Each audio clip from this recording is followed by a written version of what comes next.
There is nothing that you wouldn't do for this country. You have the strength to do what's necessary. There's a lot of sense in what Tony's done. He hasn't tried to reboot or recast or restart it. He's just pulled back from the events of that last film and sort of showed you, almost like a good novel, that there's an entire other layer operating at the same time, and moved off into that. Jason Bourne was the tip of the iceberg.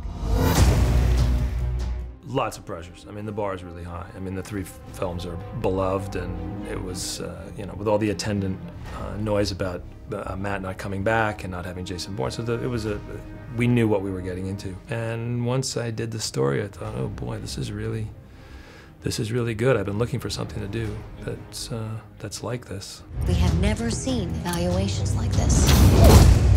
He's Treadstone without the inconsistency. What we're saying is that Edward Norton's character has sort of been sitting beside you over the last 12 years watching these movies, watching Jason Bourne elude the CIA, hoping that it wouldn't expose other programs that he's developed and sold to other people. Jeremy Renner's character is part of a program called Outcome that's been developed by Edward Norton's little division there, and it's working with the Pentagon.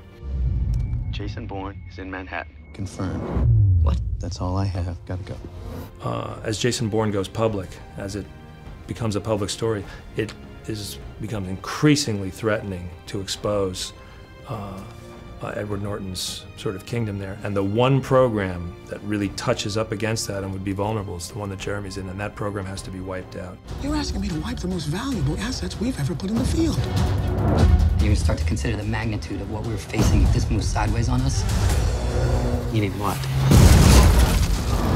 He's not a mustache-twirling villain. He's not kind of gleefully doing terrible things. He looks at himself, I think, as a person with a very difficult job that not many people can do, and that requires him at times to do things that are very unpleasant that he doesn't want to do either. Because at the same time, Jeremy's character is not all white. He's not an innocent. He's very enthusiastically participated in something that comes with certain rules, and I think that's kind of more compelling.